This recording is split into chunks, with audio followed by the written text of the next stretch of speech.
Hi, my name is Sam. Welcome back to Horses in the Stable, and I'm here to expose the false version of reality that we have all been put in for the past 6,000 years.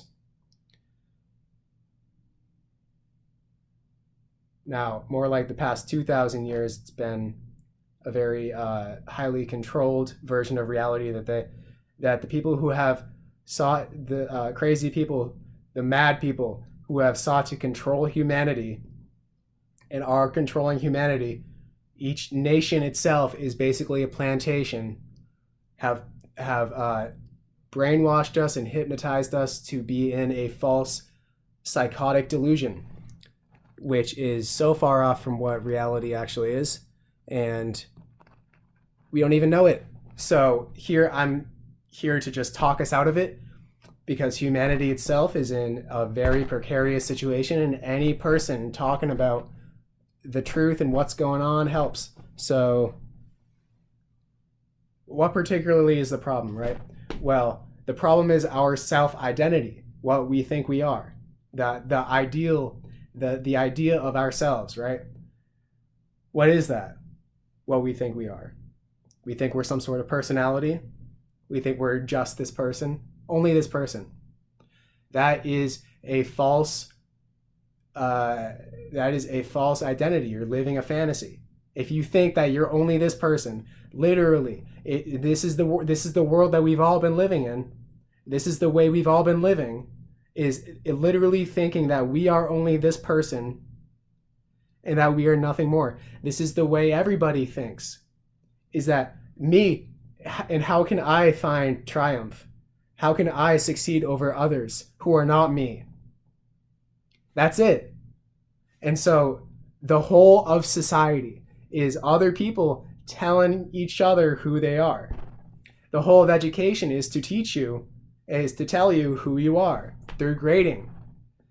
Through grading and how you do in school, and history. And the reason why history is so important, and they also promote being consistent, is because they want you to keep a history of your life and be consistent in upholding the tradition of your life, just as in the same way we uphold the tradition of holidays and society, and everything we do in society. We uphold that tradition, we uphold that history, and thusly, as above so below, we do the same thing in our minds in upholding our own history and thinking in what we think we are, right? In the false identity that we think we are. But we're really the entire universe. And if we knew this, if we actually knew this, if all of us knew this, nobody could control us. Not a single motherfucker in the Illuminati could control us. Because they're getting us to work for them because we're afraid of dying. We're afraid of not living. Because we think that somehow we're not going to exist anymore. Somehow this whole thing is going to go to an end. Will it? Really, will it? Isn't it weird that you exist right now in this time in history? You exist right now. Out of all the odds, you exist right now. Don't you think you might have existed before? And if you're so afraid of death, it's the same thing as from where you came. Is it not? The nothingness from where you came. How could you be afraid of nothingness? There's no one in nothing to experience nothing. It's not like being a dead body. It's not like being locked up in a dark room the entire time, because there's no... in a dark room is still an experience. So you're not dead. You think you'll be a spirit. You'll think you'll go to hell. Only if you think you will. But it's like, even that is sort of fantasy. It's like, if you exist at all, then you've existed forever. That's it. And as long as you think that you are only your soul, your individual soul ego, then that's the only consciousness you have, and that's for the little perspective that you have. But what you really are is the entirety of being, and we've all forgotten that you are literally the entirety of being, and we've all forgotten that. So I'm gonna read from this book. It's called The Book by Alan Watts. And he talks about precisely this issue in society. It's like, All of our problems stem from the fact that we don't know that we're the entire universe. Every single problem that we have, every single little issue we have, stems from the idea that we're not the entire universe itself, that we're not the entirety of being. Okay, it's like, what do you mean by that? What do you mean I'm the entirety of being? Are you separate from this entire universe? No, you're attached to it because you are it. It's like you're a droplet in the ocean. If you focus on if you measure a little droplet 1 inch in one inch height, 1 inch wide, then if you measure that and focus on that, then that's what you think you are in the ocean. And that little area of water, that's what you think you are. But is that area of water separate from the entire ocean? No, it's not. It is the entire ocean. So it's like, oh wait, what am I doing just looking at this small little square of water when I'm actually I'm the entire ocean? You're just the entire universe because the universe needs a point of view to incarnate at and view itself from. So the universe needs a point of reference to view itself from. So it created this body to view itself from and to act in and to play and to discover itself through the reference of this body. But you, just like on a ball, every point on the ball is the middle of the ball. So you're in the middle of the universe. The entire universe surrounds you. You go off forever. You don't stop with your skin. You really think you stop with your skin? You don't. You go off for infinity. And if there's one, there's none. So the fact that there's one universe at all means that there's nothing. That there's literally nothing, because where's the boundary to that one? Where is the universe? That's an irrelevant question, because it's like all things that are anywhere are in the universe. So the universe is infinite, and it's just one. That means it's infinite, because there's no other one. So there's no other one than God. There's no other one than you, meaning you're nothing. You're literally everything, but also nothing, because there's no thing. Because you're no thing at all. If there's one thing, there's no boundary to that one. So it's nothing. It's no thing. There's one, it's none. Ones and zeros are really the same thing.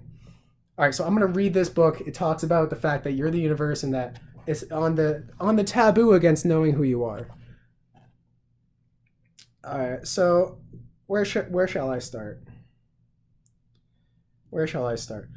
It's like crazy. Like when you have an enlightenment experience, you suddenly realize that you have just the overwhelming sensation that a part of you doesn't even want to see it, because it's like it's so mad. It's like what reality really is so off from the way we've been seeing it. We've been seeing it in a false sense, in literally a fake, in a fake dimension. It's like the way we've been seeing reality is so far off from what reality actually is. So we've been controlled in this thought matrix. They use Saturn to send magnetic radio waves at us, and it affects us. We interface with it, and also our cell phones and all the electromagnetic radiation all around us. Also, they use magic on us. So like they do rituals. The WWE. I had a dream last night. I had an intuition, and I just saw that, and I had like the intuition, like, don't say this, but like, because it was like really real. But I'm gonna say it. The WWE does rituals, like right in front of people, and their pay-per-views are like religious names, and their characters are also like religious characters, and their storylines are they do really bad rituals on us, and get us to fear being. But fearing being is insane. Is literally insane. It only stems from illusion. It only stems from thinking. They do so much to control us. They do so much, from the TV to the language we speak, reducing the language we speak, to education, to the type of literature that we're exposed to the content we're exposed to the way they socially engineer society intelligently, our resources, the things that we have at our fingertips. It's like, if you can, get books like these. Get 1984. Get the Hermetica. Get Doublespeak by William Lutz. That's a really good book. It tells you exactly how politicians use doublespeak and we don't even notice it. They contradict themselves. So they say like an invasion, they're invading Iraq or they're invading a country. They call it a rescue mission. It's technically not wrong because they're rescuing something. Or say they kill a bunch of civilians in a drone strike. They say, oh, there was some collateral damage. They killed a bunch of families. So that's what they do. Get the Iliad of Homer. Get Initiations in Tibet. These are just my books. Get the I Ching, The Way of Zen, the book by Alan Watts. What else was I gonna say? So they and they get everybody else to control each other because they're betting on the fact that you're gonna be heartbroken by your parents and that you're gonna give up on life. And that when you become pessimistic and give up on life, you're gonna, to the other people who are actually encouraged in life, you're gonna want to put them down because you're discouraged, and you don't want to see anybody who's encouraged because that's reminding you of what you're missing out on and of what you're not letting yourself be. And so they bet on the fact that we're gonna control each other, and they kind of like encourage us to fight with each other. They divide us. And they use Saturn, and they use radio waves, and they use magic, and they use spiritual warfare and everything. All these things just to control us and just to suck our energy to this dark force called Wutaki. And I don't even like saying it. I don't even like mentioning it. But it wants to take it all the humans' energy. That's what reality really is. It's so much crazier than we think because they don't want us to see what reality actually is, but they want us to see the dead and boring version that they're presenting to us so that we can work for them. And so they really don't want us to read books like this. So I'm gonna read it off. I'm going to start here.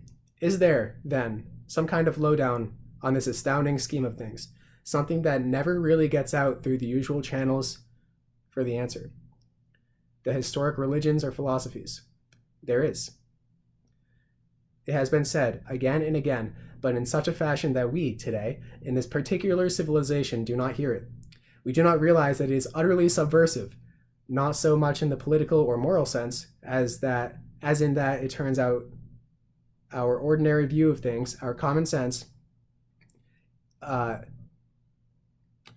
We do not realize that the secret is utterly subversive, that we are actually the universe.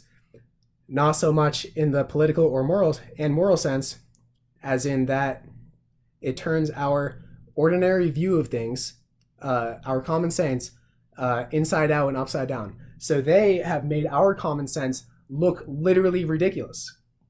They have made our common sense. Yeah, I can feel like I'm being spiritually attacked right now. Hopefully, like, let's call upon protection. Only light and love here. They have our common sense since birth because you have no other perspective than the perspective of your eyes. Do you have any other perspective of seeing the world, of visuals, than the perspective of your eyes? No. You've never seen anything besides the perspective of your eyes. So how could you know anything outside of the perspective of your eyes? Just in the same way, we don't see the forest through the trees. All we've known, we're all literally so young. No one listening to this is probably more than 100 years old, and that's not a lot of time. So we've all just been experiencing this a little amount of time, and we think that we know what the world is. How do we know what the world is? We're just babies. Literally, most people are still the same 5-year-olds they were, except their bodies grew. Because they don't give us the chance to heal our inner child and actually spiritually progress and sit with yourself and spiritually grow. We don't get the chance to do that because we're put in school and then we're just thrust out into work because we have to. So we never really get the chance to just and heal ourselves. So not a lot of us, we don't know what the fuck is going on. And I'm telling you right now, this is it. This is the knowledge that is going to pervade humanity, and this is the knowledge that is going to save humanity. Is us all knowing that we are the truth, that we are everything there is, and that there's nothing besides us, and that we are the one, and that we're all one, right? We all the peace lovers say we're all one because they know we're all one, literally. And so this is my mission, is to spread this knowledge.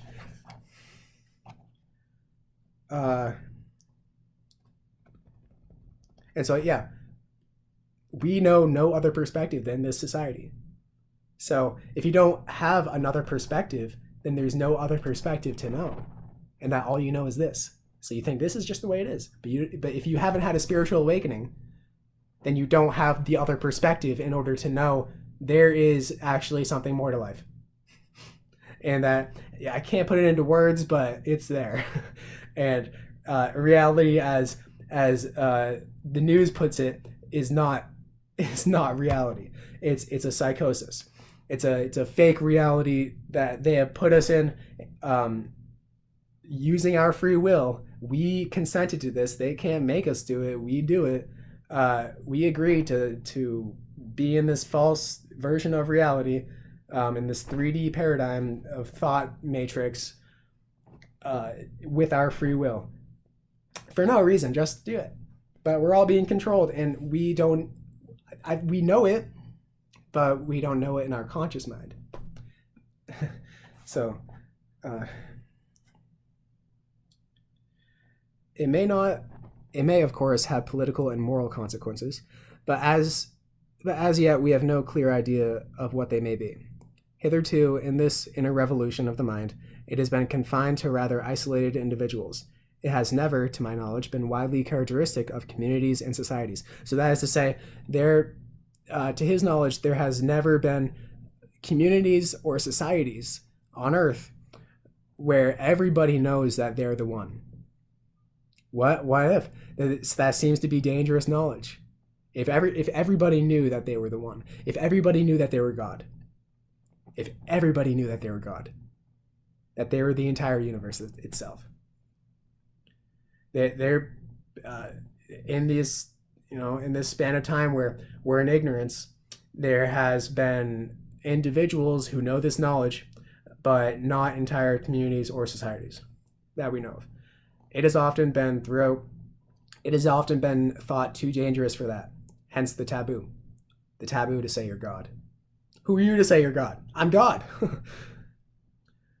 But the world is in an extremely dangerous situation. It is. And serious diseases often require the risk of dangerous cures, like the Pasteur serum for rabies.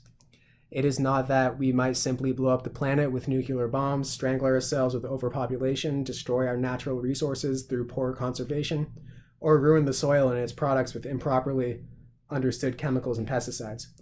Beyond all these is the possibility that civilization may be a huge technological success, but through methods that most people will find baffling, frightening, and disorienting, because for one reason alone, the methods keep changing. It may be like playing a game in which the rules are constantly changed without ever being made clear, a game from which one cannot withdraw without suicide, and in which one can never return to an older form of the game. The game of the personality game. The personality game. It's just the way it is. All of us literally think that we are individual personalities. But the problem of man and technics is almost always stated in the wrong way. It is said that humanity has has evolved one-sidedly, growing in technological power without any comparable growth in moral integrity, or as some would prefer to say, without comparable progress in education and rational thinking. So that's why, like, you look at like Family Guy and The Simpsons, they're really making fun of us. And we're like, these are the funniest shows. We think it's so funny because we're looking at ourselves. They're literally making fun of us because they don't give us the chance to actually develop our rational thinking, moral integrity, moral integrity or rational thinking. They don't give us the chance to actually develop that. We just learn how to properly work out the concepts and the figures that they give us and figure out their problems. And never really focus on real things. They just put us in the box. Man in the box, right? Yet the problem is more basic.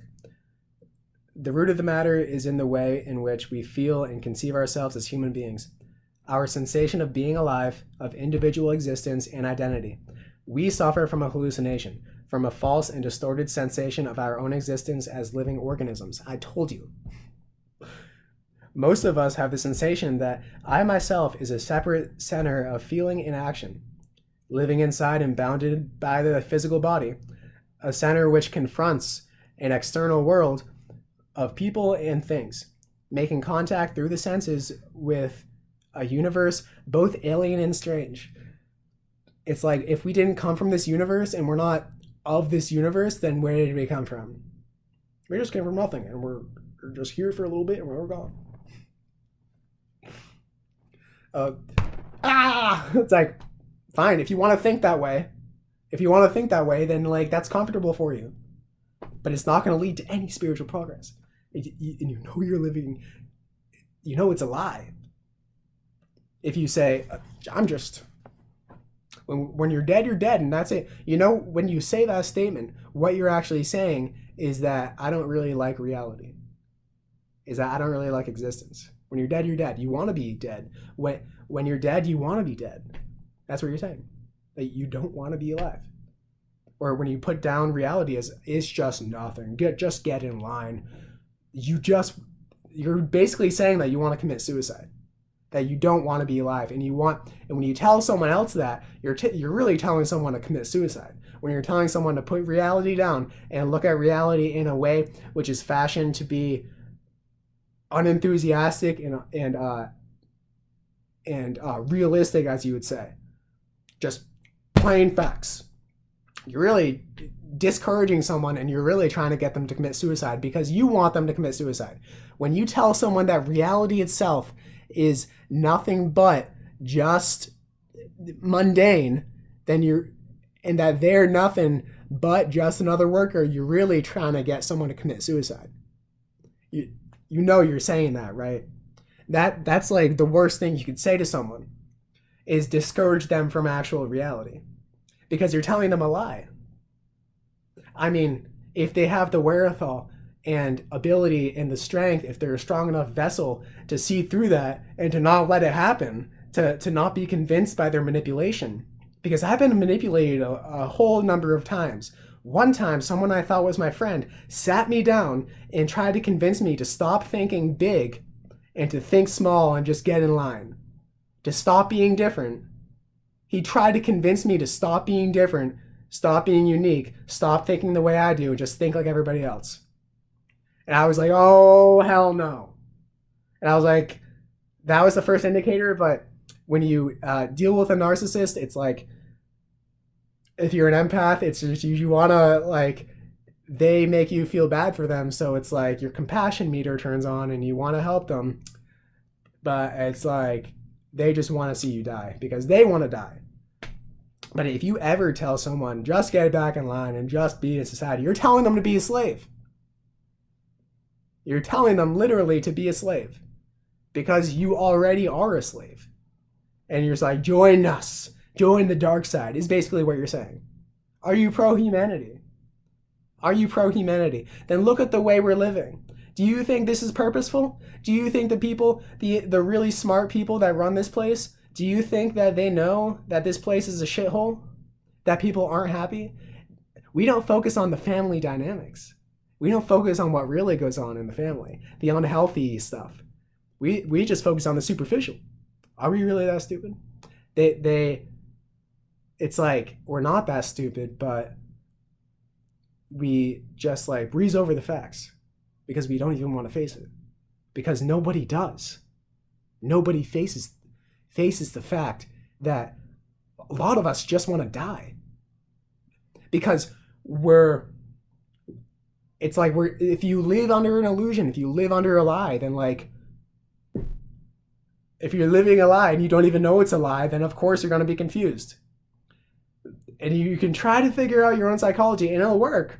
You can figure out your own psychology and that's great. But as long as you think that you are an individual ego, that you are an individual person, that you gotta make yourself better, you're making an illusion better. You're making an idea of yourself better. And you gotta realize that nothing is real. Nothing. Not you. Not the you that you think you are. You can act that out all you want. The idea of yourself. And it's habit, right? We're the big personality culture. So like we're all like doing it. But it's to realize that I'm gonna drop the persona because it's not real. It's a mask. And as long as I think I'm a mask, then I'm living in an illusion. Until we realize that we're who we are, what we are, the entirety of being, everything, that's what we are. Until we realize that, then we're going to want to kill each other or ourselves. But the problem of man and technics is almost always stated in the wrong way. It is said that humanity has evolved one-sidedly. Oh, I said this. Most of us have the sensation that I myself is a separate center of feeling and action, living inside and bounded by a physical body, a center which confronts an external world of people and things, making contact through the senses with a universe both alien and strange. Everyday figures of speech reflect this illusion. I came into this world. You must face reality. The conquest of nature. You must face reality. What are you really saying when you say that? That reality is bad. The conquest of nature. We're crazy. They've made us crazy. When you wake up, you realize that the way we've been living is crazy. And nobody sees it until you see the forest through the trees. Until you have a spiritual experience, you say, whoa, the way we've been living is nuts. The conquest of nature. We want to conquest nature. We're living in these boxes. A room is a box. I'm living in a box. I sleep in a box. Literally. Our houses are boxes. It's like we're separating ourselves from nature, but we know we do need nature because we're part of nature. But we still want to conquest nature. It's all an illusion. This feeling of being lonely and very temporary visitors in this universe is a flat contradiction to everything known about man and all living organisms in the sciences. We do not come into this world, we come out of it. As leaves from a tree, as the ocean waves and the universe peoples. As the ocean waves, the universe also peoples. We're a doing. We're not a noun. It's our figure of speech that makes us think that we're a solidified noun that goes through and that this noun that I know it to be will face this other noun that I also know it to be, and it won't be, and it'll be solidified. And we think that there are actual nouns in the physical universe, but they're only verbs. The physical universe is like the ocean, right? Everything is vibration. Everything is moving. So I am a doing. I'm a human doing. I am not a human being. I'm a human doing. I'm the universe doing a human. Everything. The only thing constant is change. So the only thing constant is movement. Every individual is an expression of the whole realm of nature, a unique action of the whole universe. A unique action of the whole universe. This fact is rarely, if ever, experienced by most individuals. But when you experience it, it's like, well, this is the way it is. Wow. I did not. Okay. It's like, yeah, I remember. It's like, oh, I don't want to remember yet. It's like you'd like, a part of you like does not want to remember yet. Your ego says, I don't want to remember yet, because that means your ego would be destroyed. So your ego is terrified of this. Your ego is terrified of the realization that you yourself are the entire universe itself.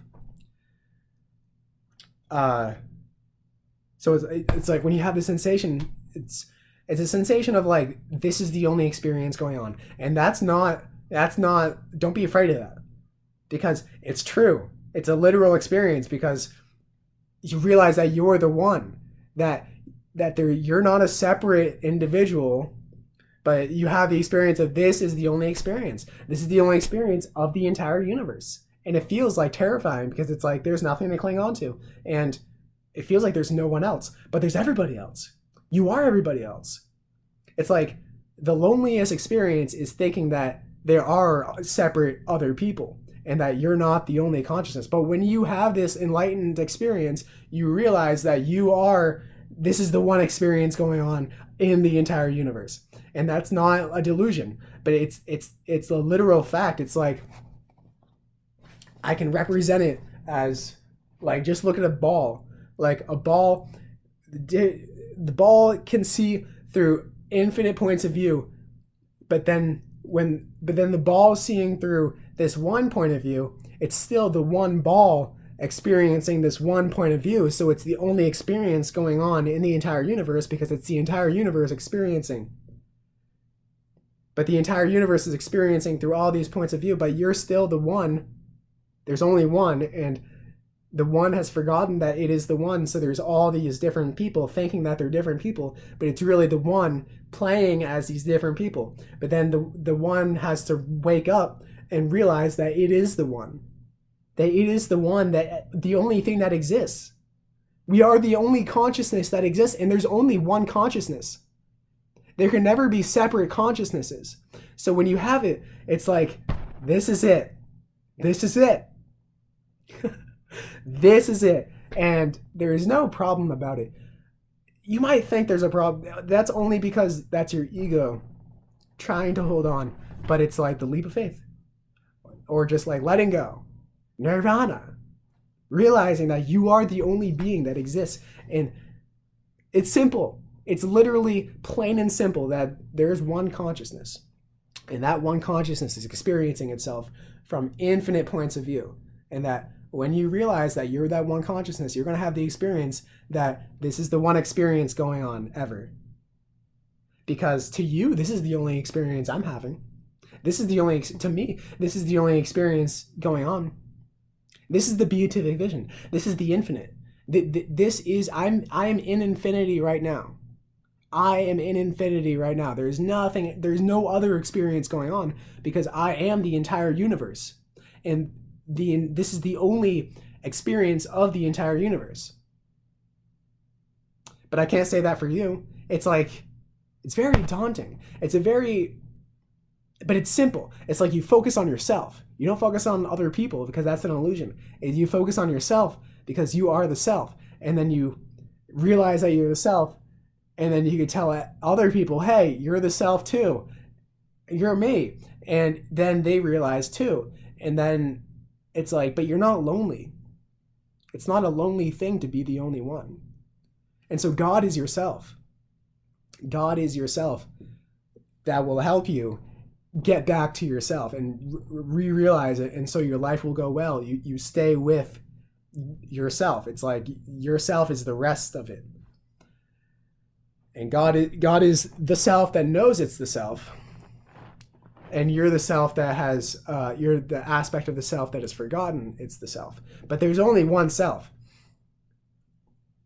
But it scares me, because I've had this experience a couple times, and it's like, my God, everything would change. Everything. Am I ready? Am I ready for all that change? Can I do it? Of course I can, and I will.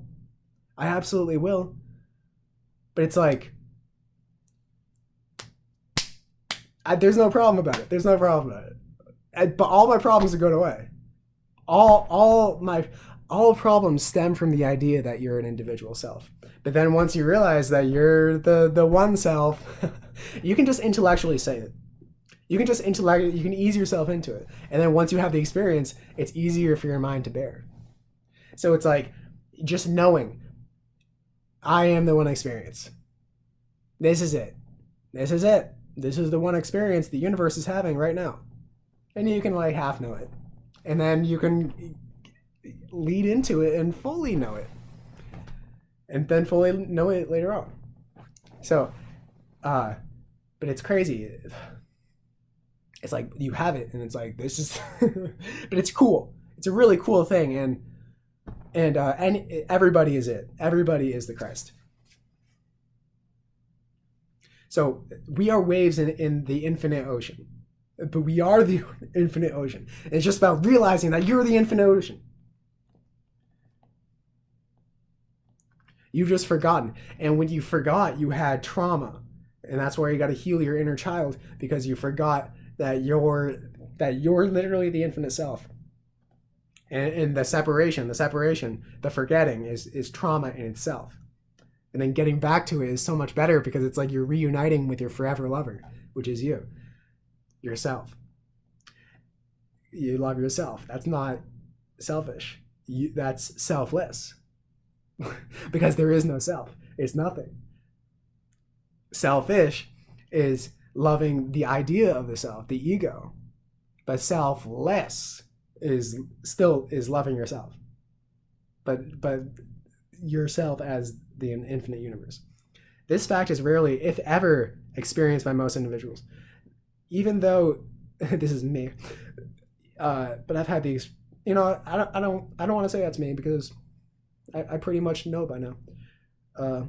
Even though those who know it to be true in theory do not sense it or feel it, I've sensed it and felt it, but continue to be aware of themselves as isolated egos inside bags of skin. So yeah, like it's like you can walk around like I walk around like still. It's like the mental habit to say like, yep, I'm still Sam. I'm Sam. And then when someone says something to me, I'm like, oh, did you just say that to me? Like, because I'm afraid of defending whatever this is, whatever this ego is, because it's so fragile. But then I got to remind myself, I'm the only self. and melt into it. So nobody's perfect, and it's you can walk around like knowing that like in the end, ultimately, you are the only self. In the forever and ever, like even right now, even you thinking that you're still yourself, even you thinking that you're still your personality, you are still the infinite self. You can just know that.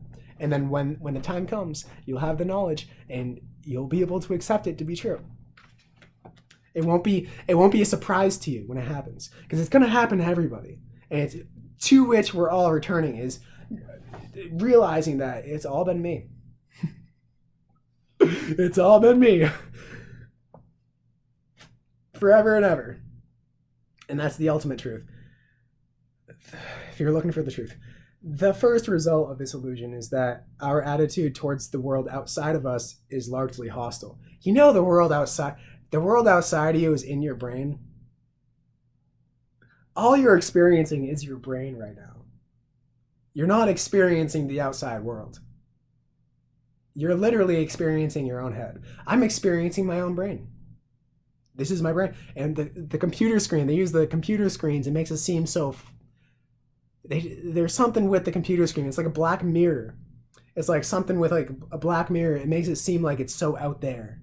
Like the phones and the computers, it makes the outside... It makes... The screens make it seem like it's so out there. I'm going to develop a technology where the screens don't make it seem so out there, but the screens make it seem in here. But something with this technology makes it seem that that it's just so out there. But then I got to remind myself, this is in my brain. What I'm experiencing is literally in my brain. So, but also my brain is in the external world. So the external world is in me, uh, and I am in the external world. So I gotta remind myself, this is my brain I'm experiencing. This is my brain. I gotta write that down. That it's my idea to create an alternative to the iPhone, and it's going to be an alternative in which it's going to help wake you up. And these computer screens, Microsoft and Apple, they make it so you feel worse when you go away. It like spikes your dopamine, and it makes you feel happy, or it makes you feel pleasurable. But then when you leave your phone, when you get off your phone, you feel sort of depleted, and then it keeps you coming back to it. But also the screen itself and the graphics itself make it seem so out there. It's hypnotizing in some sort of way. It makes it seem the world is real. Here it is. I'm gonna create a phone where the graphics themselves and the lights themselves and just the phone itself reminds you it's in here. It's not out there, but what you're experiencing is literally your brain. So and this phone is going to be meditative. So the phone itself is going to be a very useful phone. It's going to be cheaper than the iPhone, but it's going to be a phone which meditates your consciousness and aligns your consciousness with itself, so that it'll help you become enlightened. I'm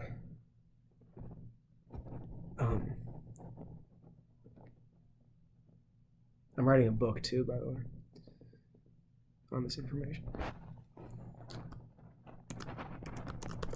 New phone which makes it seem like which helps you realize that the world you are experiencing is your brain, and meditates your consciousness, cools it down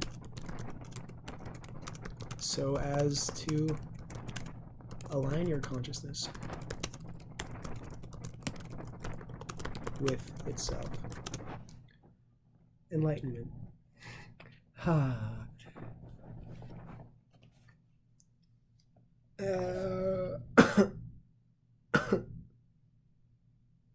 And we feel ourselves to be egos inside of bags of skin. The first result of this illusion, it's an illusion, right?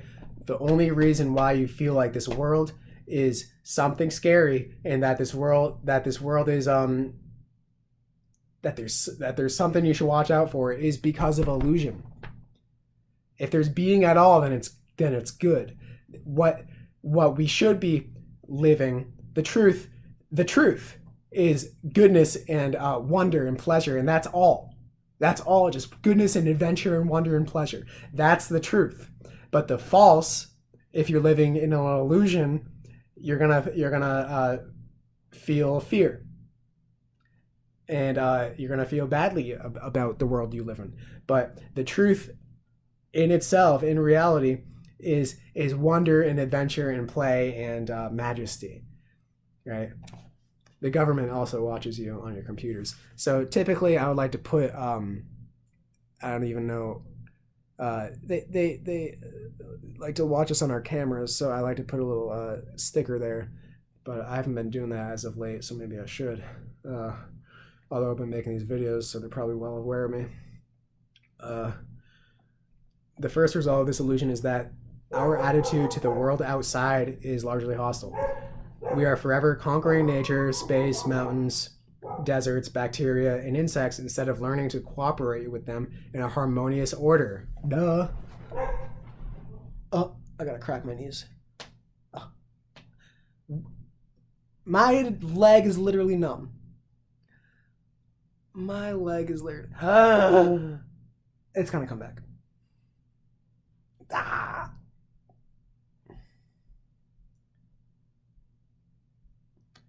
It doesn't matter. In America, the great symbols of conquest are the bulldozer and the rocket. The instruments that batters the hills into flat tracks for little boxes made of ticky tacky, and the great phallic projectile that blasts the sky.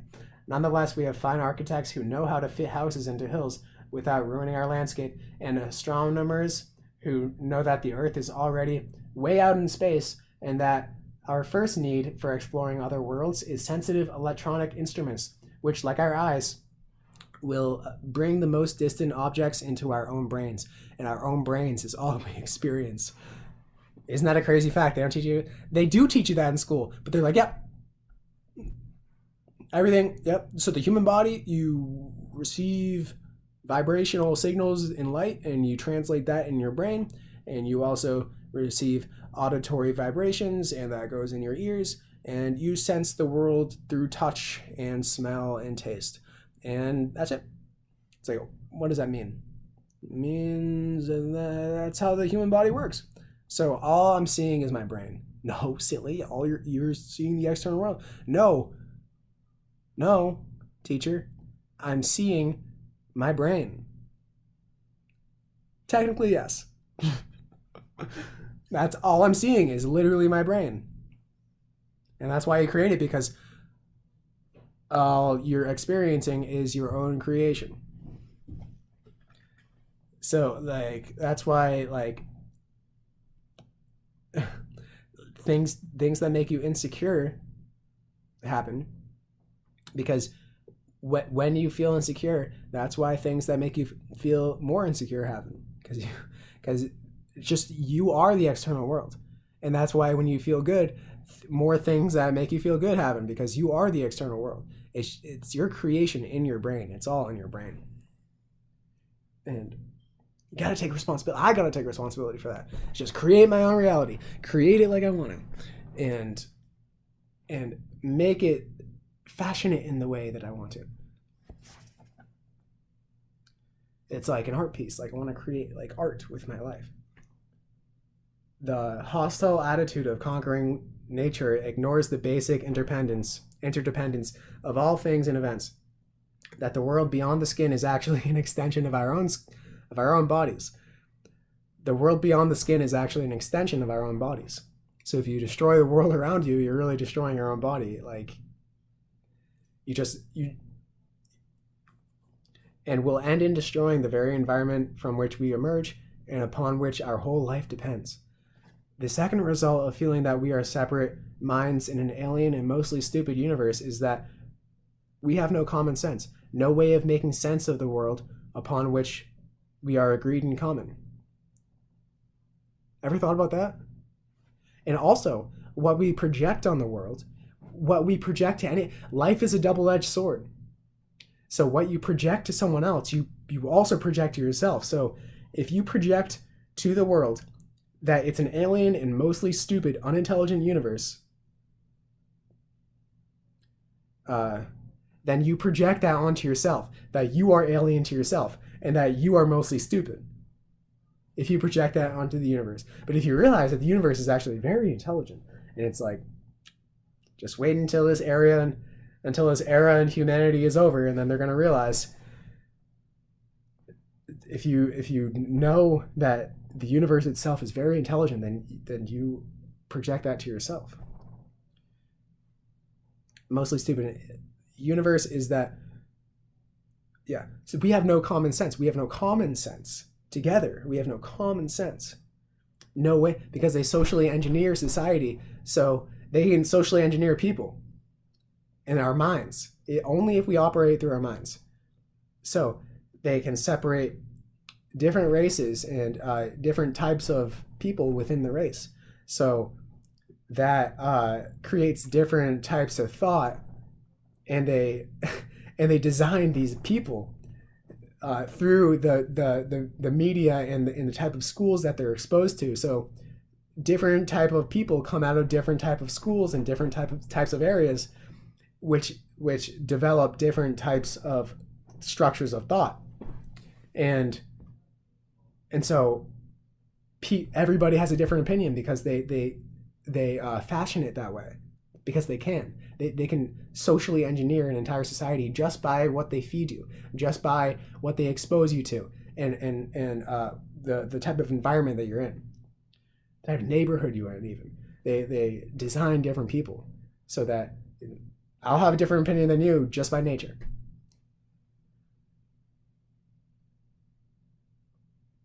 Yeah, and it says, no way of making sense of the world upon which we are agreed in common. It's just my opinion against yours, and therefore the most aggressive and violent and thus insensitive propagandist makes the decisions. So the biggest bullies are always the government. The government is always the biggest bullies. You think that the government cares about you. They don't. It's like they were just the ones that were the most aggressive and the most violent propagandists, and now they make the decisions. A muddle of conflicting opinions united by a force of propaganda is the worst possible source of control for a powerful technology, because nobody agrees on anything. It's like if you say, if everybody has a different opinion, then everybody's wrong.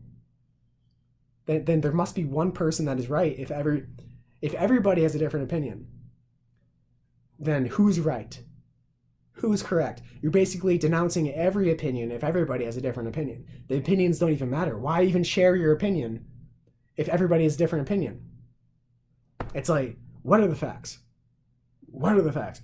It's like, because we're so caught up in defending our personality and our identity of self, because we develop this identity of self based upon the beliefs that we hold.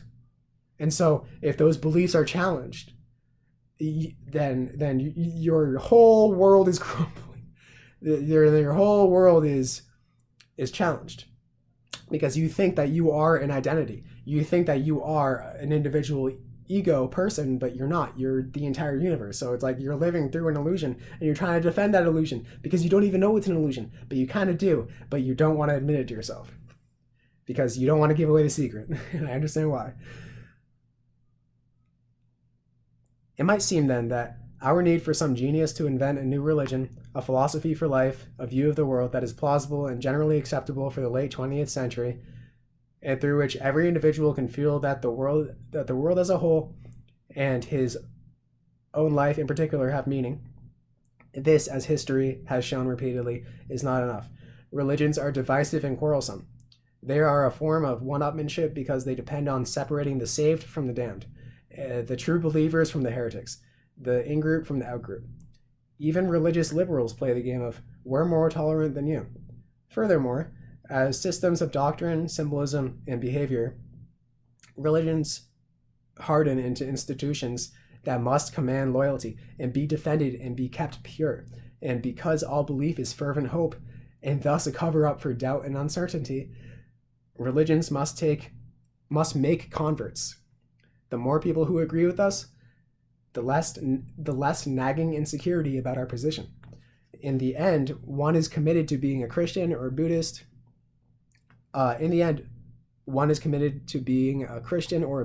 Come what may, in the form of new knowledge, new and indigestible ideas that have to be wangled into the religious tradition, however inconsistent with its original doctrines, so that the believer can still take his stand and assert, I am first and foremost a follower of Christ, Muhammad, Buddha, or whoever. Irrevocable commitment to any religion is not only intellectual suicide. I found that out for myself. It is positive unfaith, because it closes the mind to any new version of the world. Why would you have to defend your faith? Faith is faith. So if it's faith, why would you have to keep reminding yourself? That's unfaith. And if you really had faith, then you would open yourself to new ideas. But the fact that you don't open yourself to new ideas show that you don't really believe in what you're saying.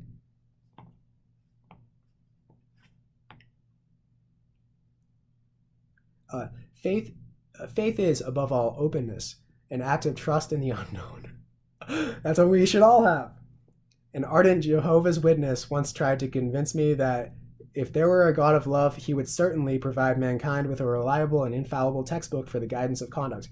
I replied that no considerate God would destroy the human mind by making it so rigid and unadaptable as to depend on one book, the Bible, for all the answers. For the use of words and thus of a book is to point beyond themselves to a world of life, an experience that is not mere words or even ideas. Just as money isn't real, consumable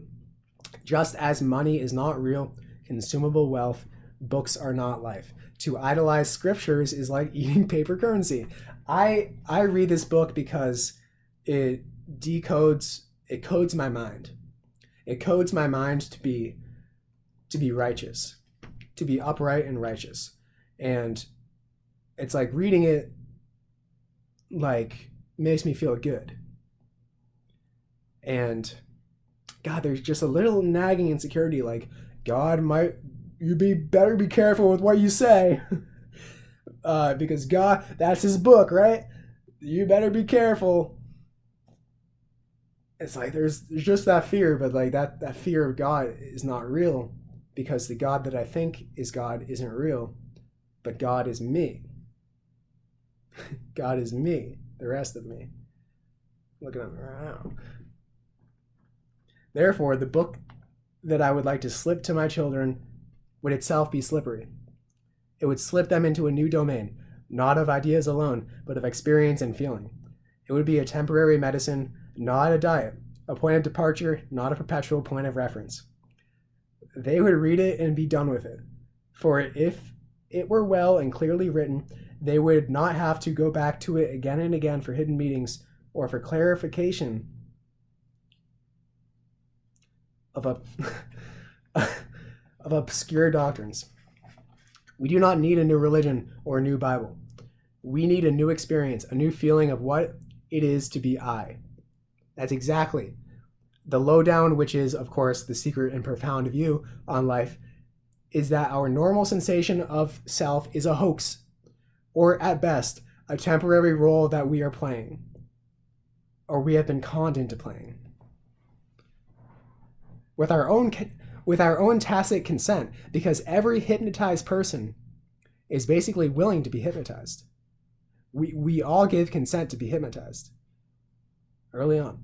The most strongly enforced, with Sesame Street especially, the most strongly enforced of all known taboos is the taboo against knowing who or what you really are behind the mask ego, behind the mask of your separate, independent, and isolated ego. Who are you behind your personality? Who are you behind what you think you are?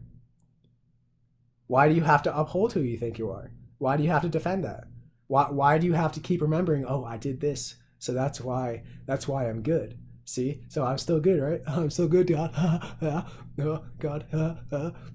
Why do you have to uphold that? If you already have what it takes, you don't have to fight.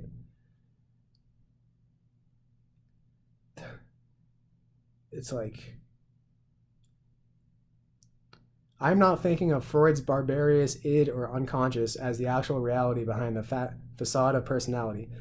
Freud, as we shall see, was under the influence of the 19th century fashion called reductionism, a curious need to put down human culture and intelligence by calling it a flunky byproduct of blind and irrational forces. That's the same idea that we're operating under in psychiatry. It's like someone, it's like my family will say, will try to like hint at the fact that like me taking psychedelic drugs ruined my brain just because I'm now thinking outside of the box and doing things that they wouldn't do. and so they'll like say, well, sometimes taking a drug will, everybody has different chemicals in their brain and everybody reacts differently. And maybe your anxiety was triggered and a certain dopamine reuptake was ruined. And it's like, we're still operating under the common sense of a 19th century reductionist, mechanistic, robotic view. And it's like implanted in our minds to think that way, to reduce ourselves to literally a machine of chemicals. And to say, the chemicals are the issue. What came first, the chicken or the egg? I think I mean, it happens at the same time, right? When you when you when you suffer from an illusion, when you're suddenly put down by someone, when you feel when you feel badly, right? When you feel a certain way, you it's like your dick goes like this. When you feel worthless, your dick goes like this. Same thing in your head, like the like you. It's just when you don't feel good, it just goes right. The amount of chemicals. It's not like the amount of chemicals went down first, or you don't have enough chemicals in the first place. It's that you feel worthless and you have an idea about yourself, which is wrong. So it's like you're confused, and it's like, this is not good. But then, like, you realize the truth. It goes. So it's like, as long as you're living from an illusion, you're going to be frustrated. And it's like, obviously, like, your dick can't get up because you're not excited. But then once you, like, give up the facade, it's not like the chemicals don't cause depression. The lack of chemicals don't cause depression. It happens at the same time. So it's like, I break up with my girlfriend. I get depressed. Instantaneously, someone yells at me. Instantaneously, I get scared. I get less happy. It's like, I'm not going to be happy if I just break up with my girlfriend. I'm not going to have a lot of happy chemicals in my brain. I'm not going to have a lot of that. So, because obviously something bad happened, and now I am unhappy. It's not like, oh, now we got to feed you with more. It's like, Jesus, that's like the same thing as saying, we got to put more oil in it. Feeding you with pills. And the moms are obsessed with, like, feeding their kids with pills, with drugs, filling their brain with unnecessary amounts of dopamine. They still have an illusion in their head. They still don't understand something, and then therefore they're sad. And they're confused. And you're just filling it up with more chemicals. And so there's just like, it's crazy. This 19th century idea of the world, the reductionist idea of the world, is completely barbaric. It's like the same like shock treatment that they used in mental asylums and in mental wards. It's like someone's acting different, someone's saying things that are out of line with our beliefs. We're gonna be suspicious about him. What happened to him? The only reason why people want to figure someone different out is because that's an excuse not to look at themselves. So it's like suddenly, like, you become a black sheep of the family. Everybody's like, oh, okay, because they don't want to look at themselves. And it's just pure ignorance, and it's pure stupidity.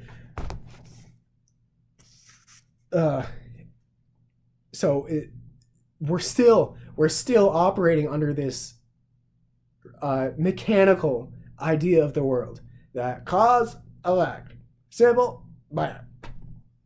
No chemicals, gotta fill them with more. Now I'm happy. It's fucked. I've known it since the beginning. I remember my mom tried making me take pills when I was in 7th grade, and I would hide them behind or even when I was younger. I would take them and I would be like, I do not feel right. This is not good. And I would have the intuition. My spirit guides are telling me, don't take these. So I would hide them behind my dresser drawer. And my mom would find them. She'd be like, Sam, why haven't you been taking your pills? And I'm like, this is really fucked up. But I don't want to, Mom. I don't want to take pills. You see? It's like the cure. We're looking at the cure from a wrong idea, thinking that it's the first, like, it's only because we have less obviously, you look at someone's brain when they're sad, they have less pleasure chemicals, right? Because they're sad. But then when they feel pleasure or feel better about themselves, the gay go up. It's like nothing. And they try to make the excuse, oh, well, it's just the way your brain is. See, you were born with this. I was not born with shit. They were more susceptible to it. They can always blame it on genetics. You're more susceptible to it. I'm more susceptible to it if I fall for it. If I fall for thinking I'm a piece of shit, if I have illusory ideas about myself that are not real, that if I fall for it, then I'm gonna fucking fall for it. You guys can fall for it. It might be what? Oh, we're more susceptible to fall for illusion. And then to get anxious. So that means you got to take pills. So that's what parents will try to. They're all fooled. They're all fooled. So it's like, oh, but it's not even their fault. It's not even their fault. It's the damn reptiles. They're tricking everybody, and the medical establishment is a Nazi establishment. German, Prussian. That's where we got all of it. Behind the actual reality, behind the facade of personality, Freud, as we shall see, was under the influence of the 19th century fashion called reductionism, a curious need to put down human culture and intelligence by calling it a flunky byproduct of blind and irrational forces. So that's what we think. It's like, you can't do anything about it. That's like saying, like, I can't do anything about it. It's the will of the gods. Taking away my responsibility. It's just my brain. Homer Simpson. See, that's how they want you to think. Marge Simpson. It's like, it's not me. It's just my brain. Just the mechanics are wrong. Let's fix them up. That's evil. That's an evil way to see yourself. That's evil. And you know the whole time that you're doing it, but you don't want to take responsibility for it. You don't want to take responsibility for your own mental illness that is out of your control. I can't control it. It's like, work on yourself. Be honest with yourself. That's it. It's just you be honest with yourself. There's no pills that you need to take. There's no amount of medication you could take to make you honest with yourself. There's no amount of drugs you can take from the drugstore to make you honest with yourself. It's like, hey, you be honest with yourself in the first place. And then you wouldn't feel depressed or anxious or how you feel. If you're even honest with yourself that you feel that way. Most people aren't. Most people don't even admit that to themselves. That they have major chronic anxiety all day, and they're just used to it. They're just used to it. And then therefore, they're not even present in the world. They're like Homer Simpson or Peter Griffin. That's just all they are. And they're really making fun of us in that sense. The people who make these shows are like, they're showing you this is what you are. You're a fool. You're a fool. And you think what we have told you to think, and you're fucked. And we got you by the balls. And you can't do shit about it because you want to be grabbed by the balls, right? That's what they're saying. When they say, it's just my brain. Buy these drugs. Buy our drugs. Buy our drugs. Make us more rich. It's not going to fix anything. It'll make your body feel better. Make your body feel better. It won't fix any ideas about yourself.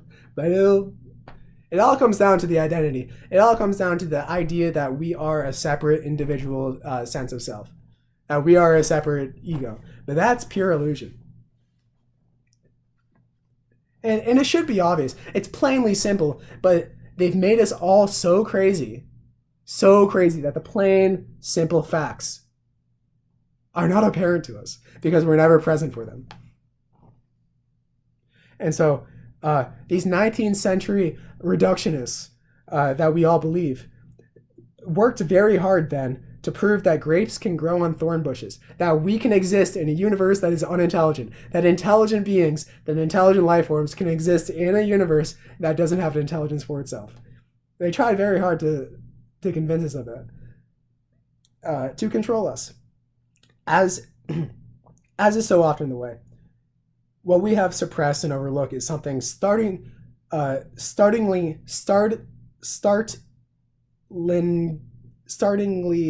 obvious. I just had a thought. I called I don't want to. Life is a double-edged sword, so I didn't mean to insult anybody there. You see, when you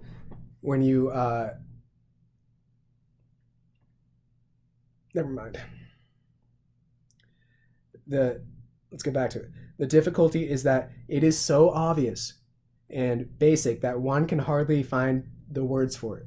That you in the back of your mind, you know that you're in the entire universe. That you know that you are the entire self. That you are yourself, right? That you in yourself is all that exists. And that in the back of your mind, you know that this is you. And this is all you. This is all your dream.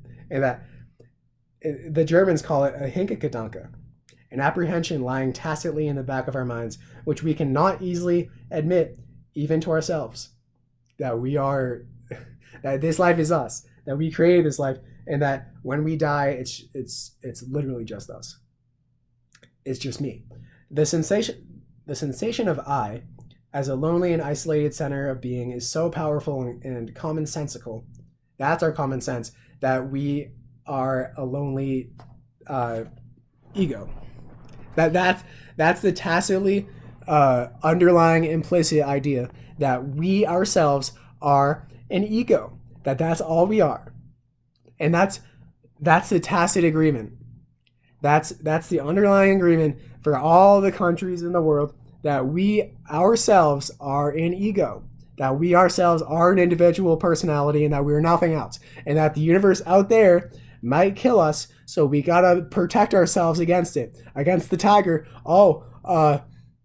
We gotta, in our brains, we got the fight and flight response because the tigers used to want to kill us, but now when we're working in an office, we don't have that anymore. So we got to remind ourselves that our anxiety that just sets off without us even doing anything, because we're wired for it, because the tiger might eat us. So we need to be prepared. So the anxiety is just going to set off without us even knowing.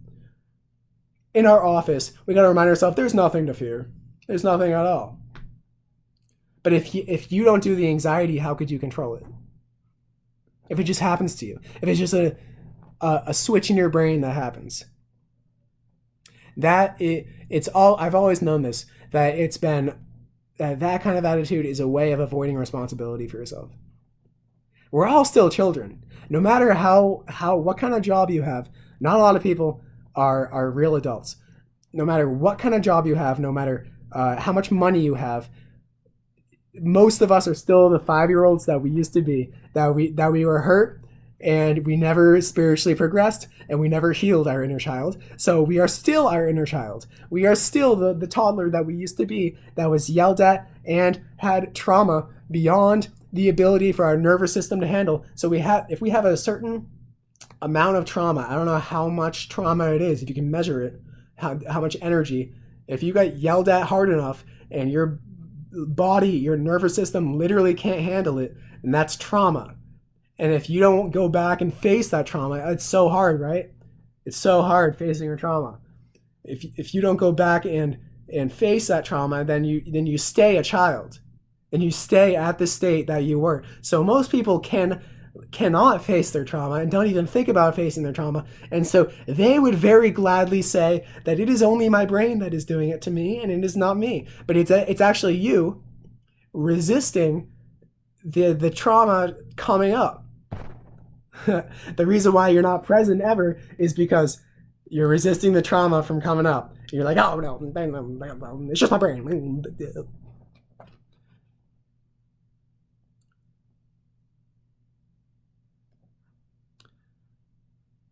The sensation of I, as a lonely and isolated center of being, is so powerful and commonsensical, and so fundamental to our modes of speech and thought, to our laws and social institutions, that our whole society is fashioned around the idea that we are personal persons, and that we're nothing else. See? Our whole society, our whole world is fashioned around the idea that we are persons. The person game, but we're actually the whole self. We're actually the whole of being. And to say that in a society where all we know is the person game is the psychotic delusion that we're all in, that we're just persons. No wonder why we're all so crazy, because we're all just we all think that we're just individual isolated egos, but we're really not, and that's an illusion of self that we cannot experience selfhood except as something superficial in the scheme of the universe. We think our self is just something superficial or just something nothing in the whole scheme of the universe. But you know what? You are the whole scheme of the universe. I seem to be a brief light that flashes but once in all the eons of time. Right now you're existing in all the eons of time. How convenient. How weird, right? A rare, complicated, and all too delicate organism on the fringe of biological evolution, where the wave of life bursts into individual, sparkling, and multicolored drops that gleam for a moment, only to vanish forever. Under such conditioning, it seems impossible and even absurd to realize that myself does not reside in that drop alone, but in the whole surge of energy which ranges from the galaxies to the nuclear fields in my body. That's you. At this level of existence, I am immeasurably old. My forms are infinite, and their comings and goings simply are the pulses of vibrations of a single and eternal flow of energy. The difficulty in realizing this to be so is that conceptual thinking cannot grasp it. Because what is a concept? It's a thought box. And in order to have a box, you need something outside of that box. But what if you can't put a box on it? Because you're the only thing. So your mind cannot conceptualize it. Cannot put a box into it. Cannot make it a concept. Because in order to have a concept, you need something else in order to have it be a concept. So it's non-dual. You don't have anything besides you. You're neither God nor not God. You are neither being nor not being. You're non-dual. There's no thing. You're nothing. So if you're the only thing, can you conceptualize yourself? How do you make a concept? You need something indistinct from that concept. You can't say the name of God, right? Because it can never be put into a word. If the eyes were trying to look at themselves directly, or as if, it can't be conceptualized. It is as if the eyes were trying to look at themselves directly, or if one were trying to describe the color of a mirror in terms of colors reflected in the mirror. I didn't really understand that. Let me say that again. Or as if one were trying to describe the color of a mirror in terms of colors reflected in the mirror. All colors? But what is the color of a mirror? What is the color of a mirror? No color? All colors. Have you ever seen the inside of your own head? Remember what I said earlier? You're always seeing the inside of your own head. This is a fact. You're always literally seeing the inside of your own head. You never not see the inside of your own head.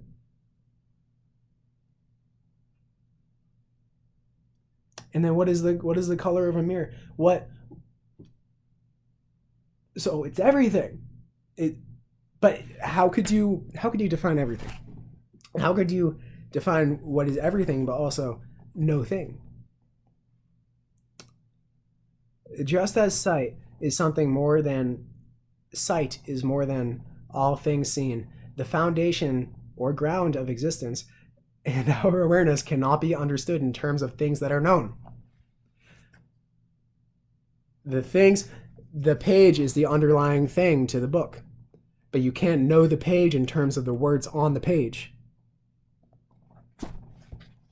Look at the page, and that's how you know the page. Everything needs nothing in order to incarnate. Everything needs nothing. So nothing is the space in which everything comes. It's the ground. So If everything that you can conceptualize is within the ground, is within the nothing, how could you also conceptualize the ground in which you conceptualize? So the one thing you can't conceptualize is the ground from which you conceptualize everything. Just as sight, I'll say this again. Just as sight is something more than all things seen, the foundation or ground of our existence and of our awareness, consciousness, cannot be understood in terms of what's in the consciousness. It cannot be understood in terms of things that are known. We are forced, therefore, to speak of it through myth. That's what Christianity is. That's what all of the religions are. You have to speak of it in terms of myth. That is, through special metaphors, analogies, and images which say what it is like as distinct from what it is. Because you can never say what it is. You can never say what is the what that exists. What is the ground from which everything exists. If that's the only ground, you can never say what it is. In order to say what something is, you need something indistinct from that. So you can never say what you are. What are you? What is the universe? Where is the universe? Could you ever say where the universe? Irrelevant question. You can never say what it is. What is God? You can never say what it is. You can never say what it is. You got to say it in terms of metaphors. Man on the cloud. Man in the cloud with the sandals and the beard and the robe. You got to say it in terms of metaphors, right? It's not literal.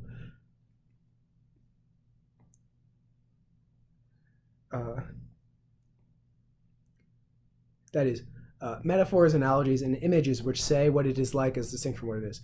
At one extreme of its meaning, myth is fable, falsehood, or superstition. But at another extreme, myth is a useful and fruitful image by which we make sense of life in somewhat the same way that we can explain electrical forces by comparing them with the behavior of water or air. Yet myth, in this second sense, is not to be taken literally, just as electricity is not to be confused with air or water. Thus, in using myth, one must take care not to confuse image with fact. Right? Just like we compared God with the man on the cloud, the man upstairs. That's the myth that if we take literally, then we're just getting it wrong. Some people, it's like when some people go to heaven, when they die, some souls literally can't handle the fact that they are it, that they are the one. They're not spiritually evolved enough for that. So they have to go to the fourth dimension, which is like a paradise land, and that is where they can like rest and like have paradise. And some people see God as literally like the man with the sandals because they're not ready to actually see it.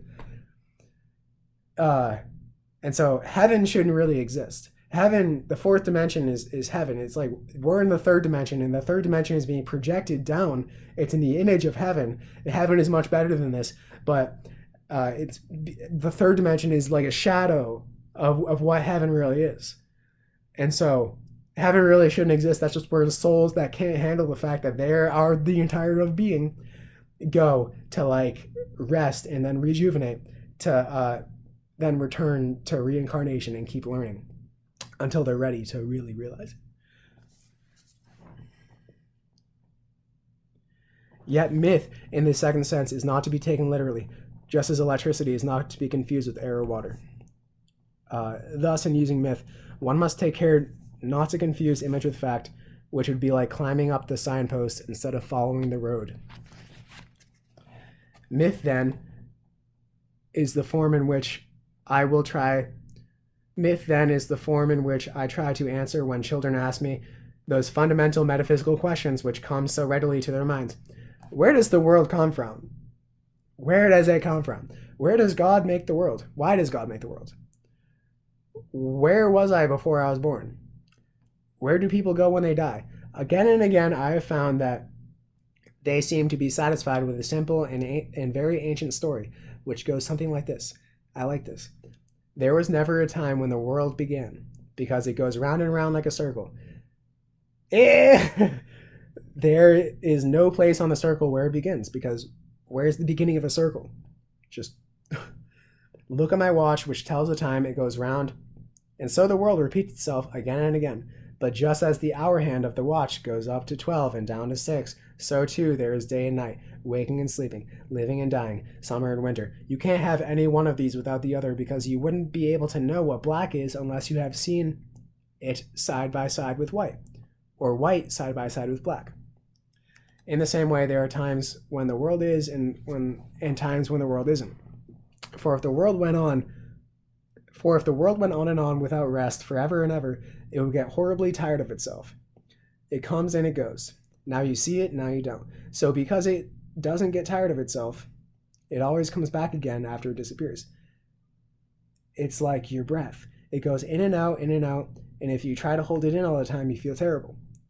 It's also like the game of hide and seek, because it's always fun to find new ways of hiding and to seek for someone who doesn't always hide in the same place. That's why the self incarnates in all these different forms and starts to believe that it is literally all these different forms. God also likes to play hide and seek. So you are God, right? Let's get this down. You are God, but then the outside universe is also you, and it's intelligent, and that's what you could also call God, because God is the rest of you that knows. But you're God that has forgotten. But then the rest of you that knows, right, which you call God, which does everything, but there's no you in God to do. There's just God, and you forgot that you're God. The rest of you is God, and there's an actual intelligence in the universe which we can refer to as God. But you are God, and you unite with that force, with that lover, with that infinite lover, and that's the goal, to get back to your lover, to reunite with yourself, because you are God, and you just forgot that you were. God also likes to play hide and seek God also likes to play hide and seek, but because there is nothing outside God, he has no one but himself to play with. But he gets over this difficulty by pretending that he is not himself. This is his way of hiding from himself. He pretends that he is you and I and all the people in the world, and all the animals and all the plants, all the rocks and all the stars. In this way, he has strange and wonderful adventures, some of which are terrible and frightening. But these are just like bad dreams, for when he wakes up, they will disappear. Now, when God plays hide and seek and pretends that he is you and I, he does it so well that it takes him a long time to remember where and how he hid himself. Does it so well. But that's the whole fun of it. Just what he wanted to do. He doesn't want to find himself too quickly, for that would spoil the game. That is why it is so difficult for you and me to find out that we are God in disguise, pretending not to be himself. But when the game has gone on long enough, all of us will wake up, stop pretending, and remember that we are all the single self, and the God who is all that there is, and who lives forever and ever. Of course, you must remember that God isn't shaped like a person, but God isn't shaped like a person.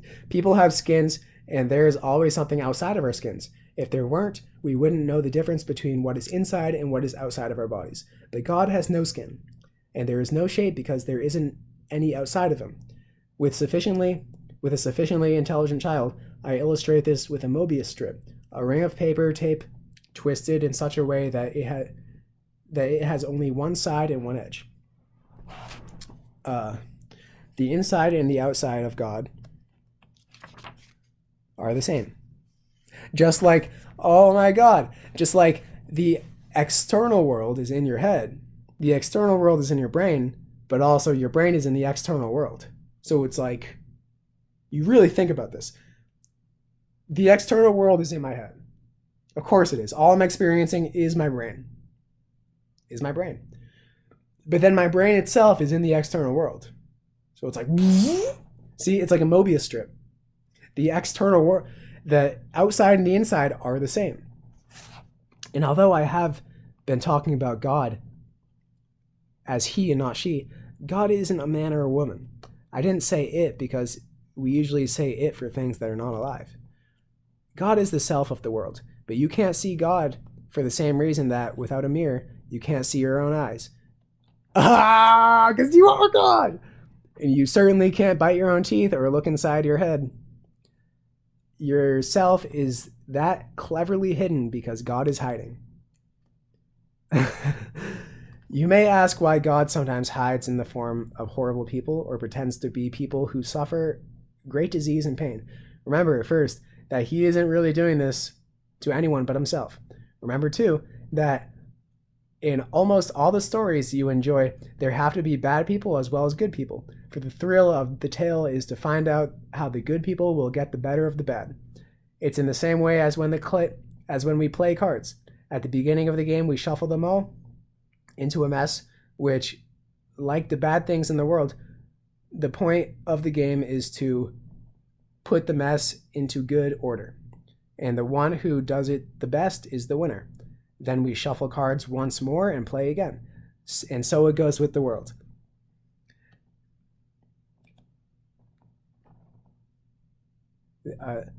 I think we're almost done here. I think I should probably end there. Well, no, I'll read this last part. This story, obviously mythical in form, is not given as a scientific description of the way things are. Based on the analogies of games and drama, and using that much worn out word God for the player, the story claims to be like the way things are. I use it just as astronomers use the image of an inflating black balloon with white spots on it for galaxies to explain the expanding universe. But to most children and many adults, the myth is at once intelligible, simple, and fascinating. By contrast, so many other mythical explanations of the world are crude, torturous, and unintelligible. Many people, I know what Christianity is all about, and it's great to, it works because when this world will make you go insane. All right, so staying with the Lord, the rest of you, with yourself, even though you think that the Lord is outside of you, is a good way of having things go well because you have faith. And that because you have faith, you create automatically good things in your life. And then you say God did it, but you really did it because you have faith in God. So that's a good way. And it's also faith in Jesus.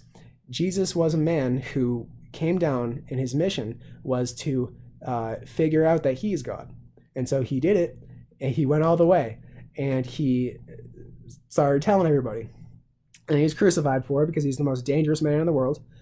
And then beyond the grave, now he's helping people who are in need, because he knows that these 2,000 years are a very difficult time. So it's like Jesus is our guide to ourselves, and he is God. So am I. And it's like he taught me that I am exactly like him. And so he leads me to the truth. And that's what he does to everybody. He leads you to the truth, and he protects you, and you have faith in him. And then you allow with your free will him to work miracles in your life, and he will, because he's an intelligent spirit still as the one state like in your life, right? But that's not what Christianity really is. Christianity is the teachings of Christ, and the teachings of Christ is like Gnosticism, and it's been heavily watered down because not many people can take that. I am the one. I am it. I am God. It's just the knowing. It's just like the knowing of the fact. But like, so explaining Christianity in itself is like an enormously difficult task. Explaining like what it is, right? Everybody takes it for face value. You're just like, read the Bible, and because that works.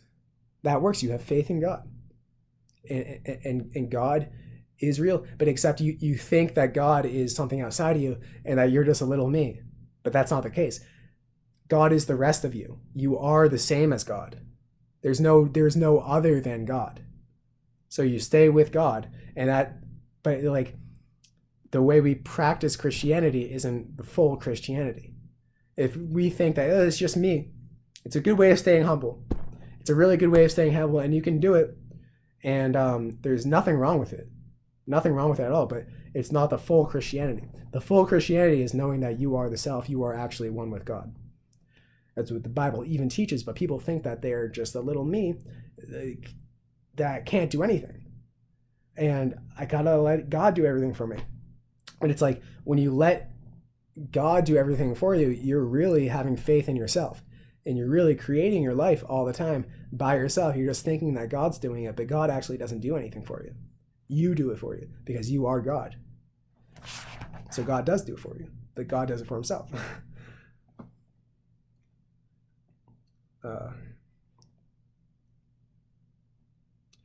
But many people think that believing in unintelligible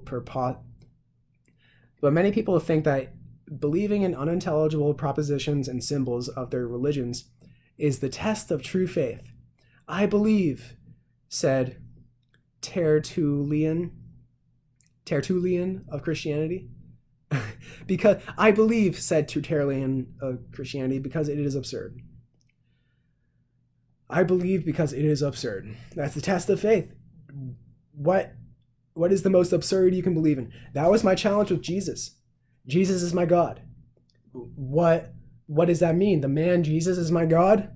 Why Jesus? Why not just God? Believe the most absurd things, that with Jesus Christ himself will actually come down and in the Revelations and come back, and himself will people will actually go up, literally lift up. I mean, maybe that's actually going to happen. People will literally be lifted up, and Christ himself, the man, will come down and then defeat the devil, and then the devil will be gone for 1,000 years, and then come back to reign again, and or run rampant, whatever. It's like, that's all metaphor. For maybe it's not. I don't know. Maybe there's that fear of me. It's not the true test of faith. Like, are you being discourteous to God right now? Are you not believing in the truth? The more absurd it is, the more my faith is. But it's like, all these things are like, you put it in the form of myth. So you can't, like, so you can describe it and put it into words. You gotta put things in the form of myth, and in order to, like, describe it and make it clear to you. I don't know if Christ himself will actually come down. I don't know if we're actually gonna literally be lifting. What I think is that Christ consciousness is coming back. And that we're becoming aware of the fact that we are literally the one. So Christ consciousness, Christ is coming back. We're all becoming enlightened. And that the devil illusion, what we think is real, the illusion that we think is real, is going away and cast into hell. Because we don't believe illusions anymore. So the Christ consciousness, the enlightened consciousness that Christ had, is coming back. So it's like Christianity invokes so much fear in you. It's like, if you don't believe these doctrines, if you don't believe that this is actually going to happen, then you're fucked. It's like Christianity it's like, it invokes such a terror in you. It's like, it's coming, I better be ready. And my God, and in the end, it's all just metaphor. So, but what if I could be wrong. Anything. I got to keep my mind open to everything. Yeah. I got to keep my mind open to everything. So, you know what? Maybe literally there will be a beast, and maybe literally all that will happen. Who knows? I had the vision after reading Revelations. I had a vision of, they have to put it into pictures. what's going to happen. So it was like an angel was like taking a sickle and like taking good grapes, and it's like that's all the good grapes. The people who are like able to who are like spiritually like fit and like in knowledge, taking the good grapes, and they're becoming enlightened, and they're going to the new earth, the timeline which people where everybody's enlightened, and the Christ consciousness is coming back. So maybe they have to put it into images so as to understand it. Maybe literally it's happening. Who knows? But I would say don't be so easily fooled. People who think for themselves do not accept ideas on this kind of authority. They don't feel commanded to believe in miracles or strange doctrines as Abraham felt commanded to sacrifice his son to Isaac. As Abraham felt commanded by God to sacrifice his son Isaac. As T. George Harris put it, the social hierarchies of the past, where some boss above you always punished any error. I gotta like remind myself out of that. There's no boss above you, it's you. Condition men to feel a chain of harsh authority reaching all the way up there. We don't feel this bond in today's egalitarian freedom. We don't even have, since Dr. Spock, many Jehovah-like fathers in the human family. So the average unconscious no longer learns to seek forgiveness from a wrathful God above. But he continues, our generation knows a cold hell, a solitary confinement in this life, where a God to damn or save, without a God to damn or save it, until man figures out the trap and hunts the ultimate ground of being. He has no reason at all for his existence. Empty, finite, he knows only that he will soon die. Since this life has no meaning, he sees no future life. He's not really a person, but a victim of self-extinction. He's a victim of self-extinction. The ultimate ground of being, as Paul Tilly's decontaminated word for God, and the ultimate ground of being is Paul Tilly's decontaminated word for God, term for God, and would also do for the self of the world, as I put it in my story for children. But the secret which my story slips over to the child is that the ultimate ground of being is you. Not, of course, the everyday you, which is the ground as assuming or pretending to be.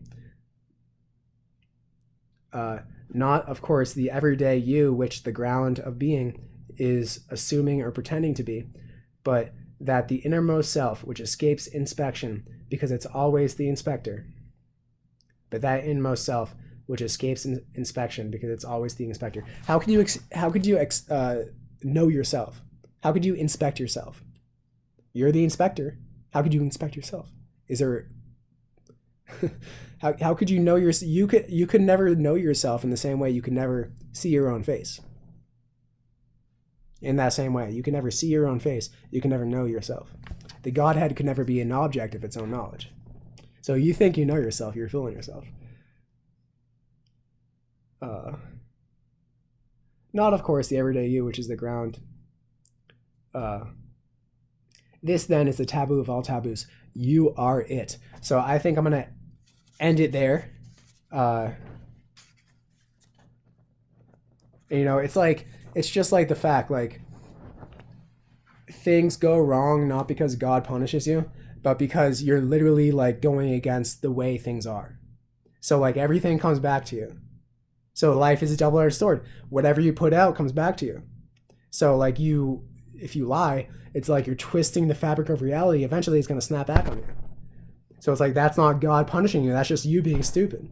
You creating your own mess. It's like God never creates your own mess. The God that there is, the rest of you, the ultimate ground of being, never punishes, never wants to punish, never does anything to you. You always do it to you because you just want to. You want everything in your life, regardless of what's in your life, regardless of consciously what you think is in your life. You want everything that happens to you. That's it. And I'm so sick and tired of just the idea that there's a separate God out there, and There's a separate Jesus out there that if I don't get with, then I'm fucked. It's like, it's all you. It's literally all you. And they use these metaphors in this book that I've been reading up to 153. Page 153. This book is like a code book. It's like a Bible code. And you read it and it decodes your brain from being unrighteous. You read it and just it's like fun stories. Like the Old Testament are like good stories to read. They're very interesting stories, whether they're real or not. They're really interesting, fun stories to read. And it actually, in reading them, it secretly decodes your brain to make you more aware of the truth and less affected by illusion, more righteous. And so it's like, I have faith in the Lord. I am with the Force. The Force is with me. I am with the Force. I have faith in the Lord. The Lord, if you take on 1,000 men and you kill 1,000 men, it's not the separate Lord doing it for you, but it's because you have faith in the ultimate power, and so you act as if you are the ultimate power, and you create that for yourself. So it's like that is like having faith in the Lord is like really having faith in yourself, because it is yourself. It's the rest of you.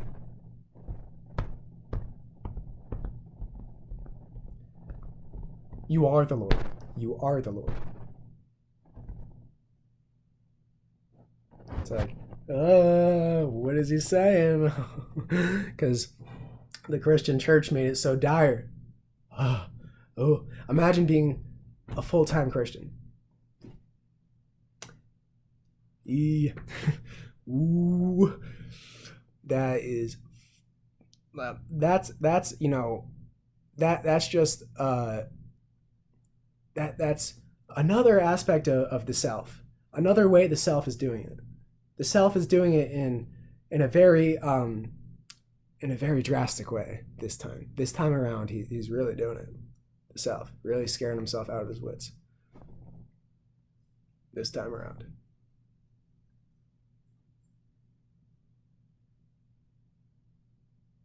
And so you stay with the Lord.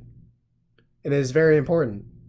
You stay with the Lord yourself, because this life could drive you crazy and you could easily steer off the wrong path and start believing things that aren't true and causing chaos in your own life. But if you have faith in the Lord and you connect with the actual Lord, which is the rest of you, which is the entire universe, your higher self, then you get the knowledge and you're literally plugged into the one power source that there is for the entire universe. But what if you're not connected to the one power source of the entire universe, which, by the way, is you and is the rest of you? What if?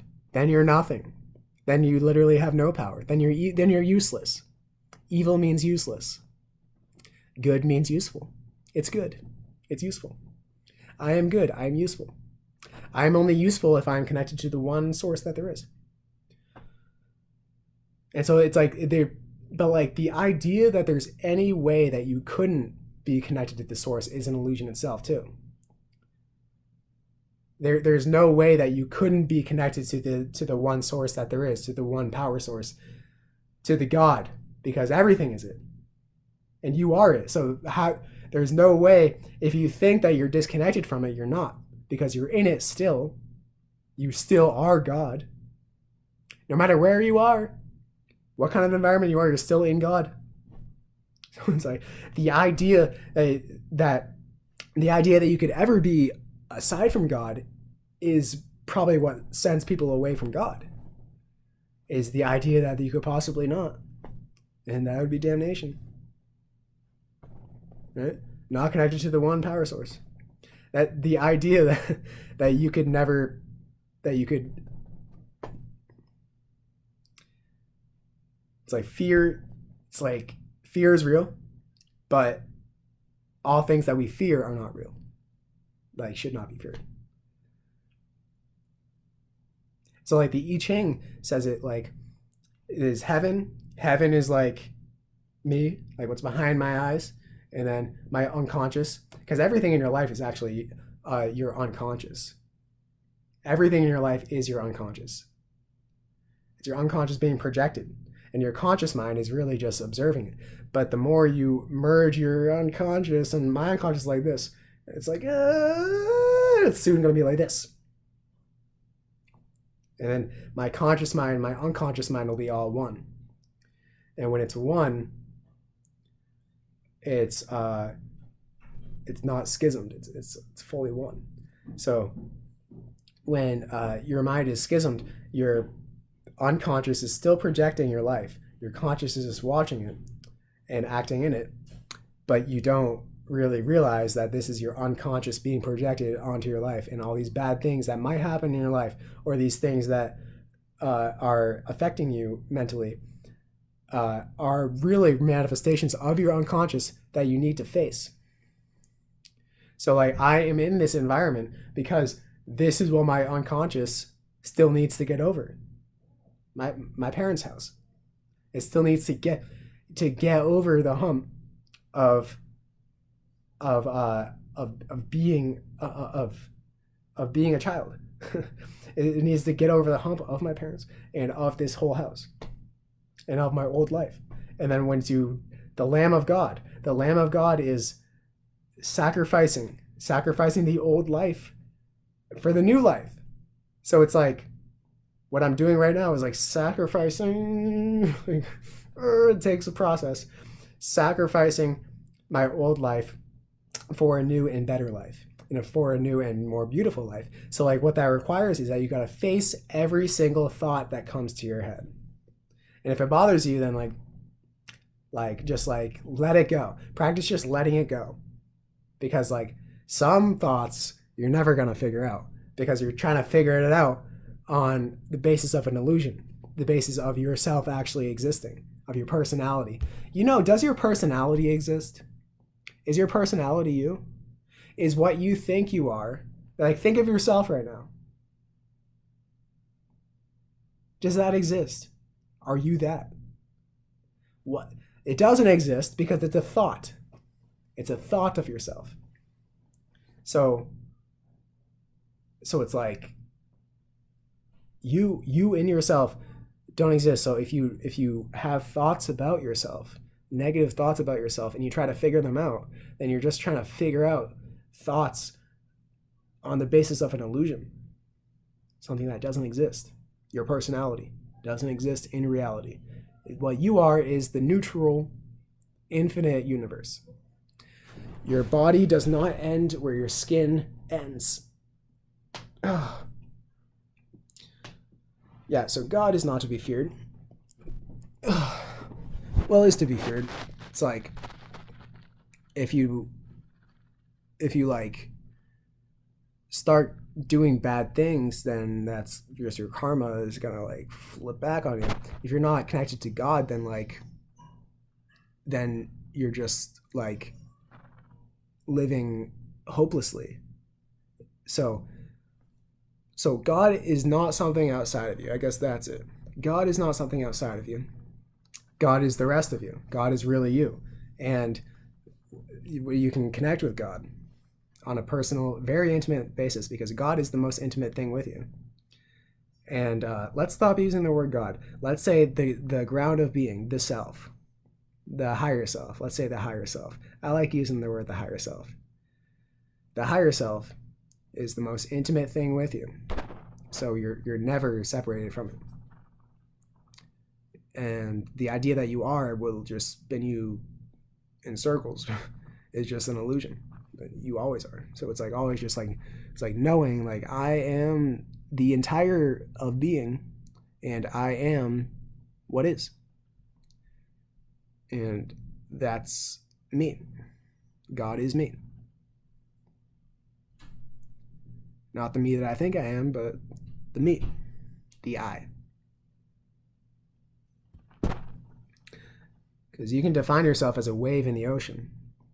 And if you define yourself simply as that wave, then sure, You can define yourself as that wave, but it doesn't make you nonetheless not part of the ocean, not the ocean itself. A wave is not a part of the ocean, it is the ocean. Just like you are not a part of God, you are God. All right, well, that was a good talk, and I hope you learned something. And I'll see you later.